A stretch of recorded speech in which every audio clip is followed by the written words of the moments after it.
Is it still worth it to own a private practice? Well, in this video, I'll go through the pros and cons of owning a private practice, and at the end of it, I'll tell you a second more profitable option that I'm considering now.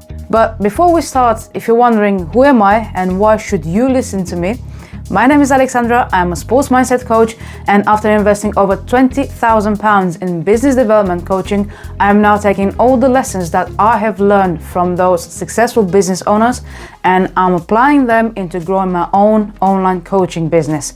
And through these videos, I'm sharing my whole process, and I'm hopeful that you can take the lessons, you apply them into your business so you can grow your practice to whatever numbers you wish to.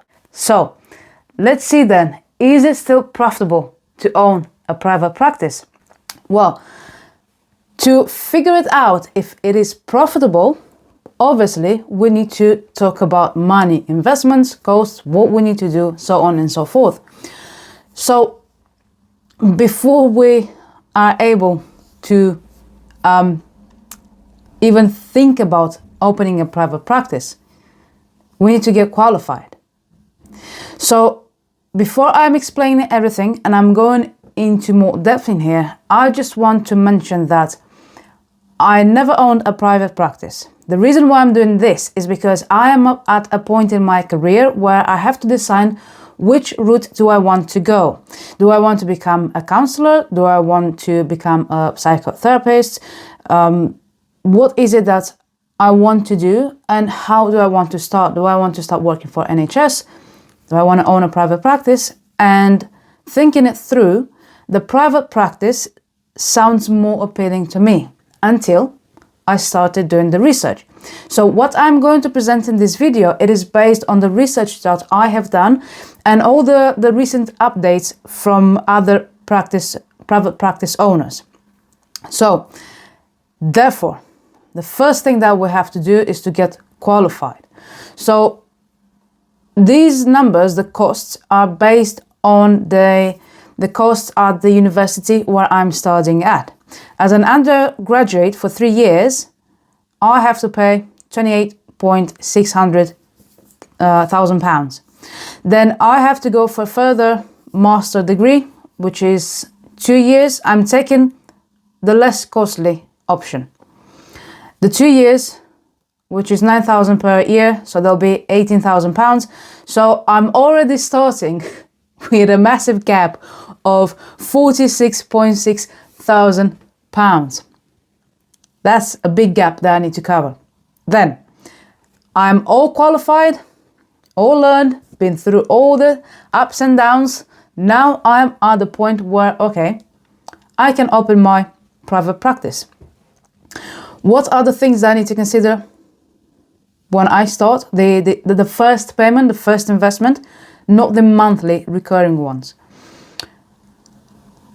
Of course, a part of having to open the business, going through all the HM revenue procedures, whatever costs are to open a business, I'm putting that on the side. So I have to go through a DBS check, enhanced DBS check, which costs £50. The ICO data protection registration, which is mandatory, £52 to start with. Then I'll have to get myself a domain for my website hosting place as well, and a professional email setup. This costs, looking at the trustful places where we can buy and we can use them as website hosts. It can start anywhere from £80, the first investment. Then of course there will be yearly payments as well. And then if I want to have a private practice, a local one, not online, I will need to go and look for a place. So usually when we rent a place, they ask for upfront payments, and usually there's either the first month of rent plus a deposit, which is another month, or first month plus next 3 months, depending on the area, the city where you're at, whatever the landlord wants to charge, so on and so forth. So again, I put here the upfront as being the first month plus 1 month deposit. So, and also this is for a more, don't think it's like central London or London, okay? This is not a very big city in here. So 2 months of rent, 600 per month. That is still, you know, for a good location. You're not too far away, not in the middle of nowhere, but also you're not in the middle of the big cities. So to start up with, I probably need somewhere around £1,400. If I take into consideration, you know, the business registration, so on and so forth, let's put around £1,500, which is not too bad. Then if I'm thinking about monthly costs, so all the monthly payments, the minimum amount of money that I have to make every month, well, then I have to pay my professional indemnity, the insurance that I have to pay, which is roughly £20 a month. Saying that we're starting with the lower one because also I would not have many clients, the location, so on and so forth. The memberships that I have to pay, which is roughly £16 a month. Clinical supervision, which we all have to do regardless of doing in person, online, how we want to do. Then the room rent, which is approximately £600 a month. Then we want the software that will help us, because even if we are working from a location, I might want to do some online sessions. Maybe sometimes one of my clients, they can't be in person, they go on holiday, but they still want to do the session with me. I will not say no to my client, isn't it? If I'm holding online sessions, then I need the practice management software, which is £20 a month. Directory listing, again, roughly £25 a month. I need to pay my accountant because I have no clue how to do all this. And I don't want to learn. I'm not willing to spend time. Roughly, depending on the accountant, can be anywhere from, and also the size of the business and the amount of work that needs to be done, can be somewhere like 100, 150, £200 a month. And then, because I start and no one knows absolutely nothing about me, I will want to run some ads. And with ads, I can start with the minimum on a day, which is £5 per day. This is the minimum that can, of course, you can start running ads with £1 a day, but they will not be useful at all. So the minimum that also will make a difference, it's £5 a day. So probably be somewhere around £150 a month. And then this £1,000, £1,050 a month will be the minimum amount of money that I have to make monthly just to cover the expenses of my business. Putting on the side the fact that I am a human being and I need to eat, sleep, drink water, and maybe travel to work and back. Now, from this startup cost and monthly cost, I can remove the biggest cost, which is the rent, if I want to have my location, physical location at home, to have people come into my home. This depends on you as a practitioner, if you're comfortable having people at home, if your home is good enough to receive people for practice. And of course, if you want to start with one-to-one, face-to-face, and not jumping straight into the online coaching. Now,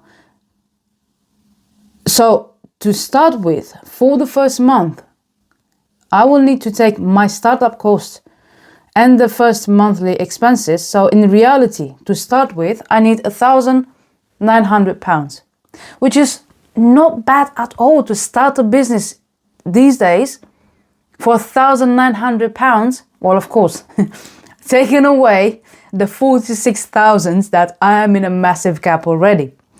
Okay. So to start a business with £1,900, it is not too bad. But what do I have to do to make this money? Well, looking online at what other therapists are charging, depending on the area, of course, someone in central London can charge even like £300, £400, £500 per session. Someone who is outside London in a village, they can charge around £40 per session. Also, it depends on the experience. So now I have to take into consideration that I'm new, I don't have experience, and also I'm not in one of the best locations. So I didn't want to go all the way down to the bottom of what some people are charging, but also I can't go too high up. So if I need to make, so from this total of 1,800, saying for the first month, okay, taken away, this is just my first month of charge that I need to make sure that at the end of the month, I'm able to pay the bills. I need to, if I'm charging £60 per session, I need to have a minimum of 18 sessions per month. So if I'm working with a client bi-weekly, so twice a month, I need, in my first month, I need to have to start already with 9 clients. 9 clients in the first month can be quite a lot. You need to advertise, you need to let people know about what you're doing. So if you think that, 18 sessions per month, probably will be somewhere, put it around 20 sessions a month, will be 1 session every day if you work Monday to Friday. A part of the Monday to Friday 1 session a day, I have to take into consideration the fact that I have to do my clinical supervision.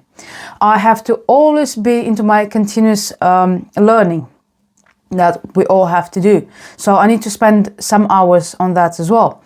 I have to work on the business side of my business, advertising, putting myself out there, working on the structure of my business, resources, going through the software, making myself comfortable with the software and all other work that is behind working with the client. Plus, depending on what you're specializing on and what type of service you're offering, there is an amount of time that we need to prepare for the session with the client. For example, as a CBT, you have to plan the session and you have to look through, okay, what does my client needs this session? What is that we're going through? What are the homeworks that I might need to give to prepare?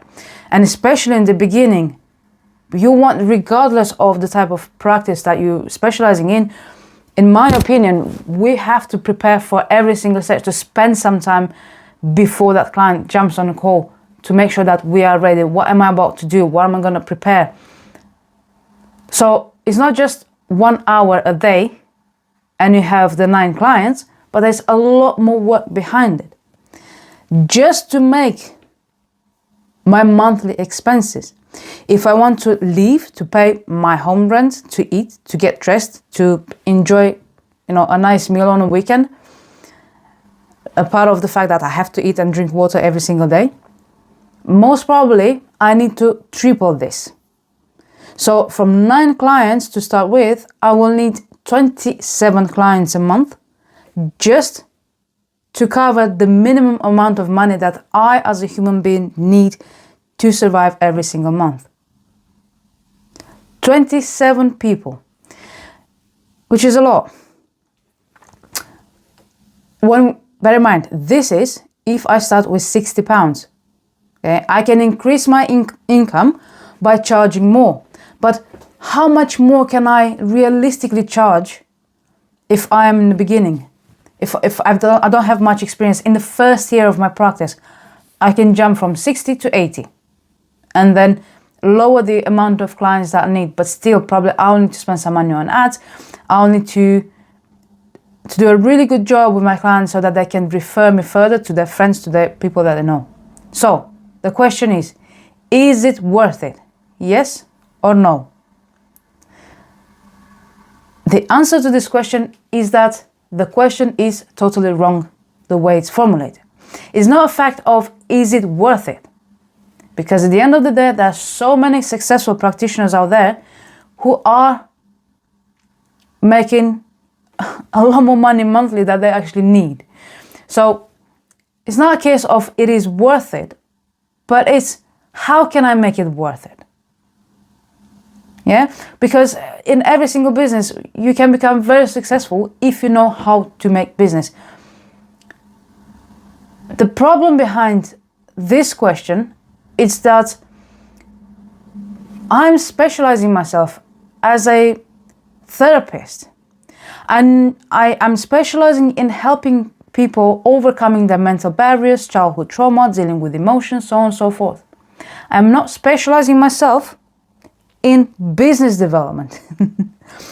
So this is a big piece of the puzzle that is missing, right? So we need to learn how to make the business work if we want to make more money. So it all depends on you. If you want to keep it simple, what can be done is to work from home, to charge per hour. Then you have a limited number of clients because there are so many hours that you can work on a weekly basis. And because of that, you also are limiting your income. If you're happy with a minimum income that you can pay the monthly business expenses, pay your personal monthly expenses, and then you're left with a small piece of the pie that you can go and enjoy the life and the things that you want in life. Or we can go big and make a difference. And this is the second option that I was talking about in the beginning, and is the option that I will choose out of the two. I can still work from home, but I will charge per service, not per hour. I will still have a limited number of clients because, again, no matter what I do, I don't want to work from the moment I'm waking up to the moment I go to sleep with my clients. But I will be able to have an unlimited income. I can grow my monthly income as much as I would like to. So what is the difference between the two? What makes the difference between if I want to keep it simple or if I want to go big? It's my offer. It's the offer that I put out there. I'm changing absolutely nothing. I'm still a qualified therapist. I'm still following all the ethical procedures, how am I working with my clients, the sessions, the structure of the session, so on and so forth. The only thing that I change, it's the small aspect, which is quite huge, but it's a small aspect of my business, how I'm formulating my offer for my clients. Because in this instance, what I'm going to focus on is not on changing an aspect, something painful for my client, but I'm focusing on changing people's lives. Now think about it. If you are already an experienced therapist that you're watching this, or if you want to become one, what is the moment that your client decides on his own will that he wants to come and work with you? Without you having to do any advertising, any convincing, any talking to him. What is the moment when someone decides, I need to work with a therapist? It's the moment when they are at their highest pain, when their struggle, being that anxiety, depression, addiction, it's damaging their life, it's impacting their life in such a negative way that they can't cope with it anymore. They must make a change right now. And the only solution for them is to ask for your help. So essentially what I am doing, the difference between the two, in the doing side of it, the whole process remains the same. But instead of trying to convince the person, with the anxiety that, okay, this is my client, saying that I'm focusing on working with athletes, and I will specialize in childhood trauma. So if I tell my athlete that I help them deal with childhood trauma, and this is the solution for them, okay, to win big, to achieve their dream desires, how appealing will that be? I'm going out there, I speak with athletes, I help you heal your childhood trauma. They will look at me like, yeah, so? Why would I need that? They must have a really deep pain. They don't know what is causing them, but they want you to fix it. And they want you to fix it because they can't cope with whatever is happening outside, however it's impacting their life. So if I'm going to reformulate my offer that I'm changing people's life, I will take my solution, the fact that I'm helping you to deal with to overcome your childhood trauma.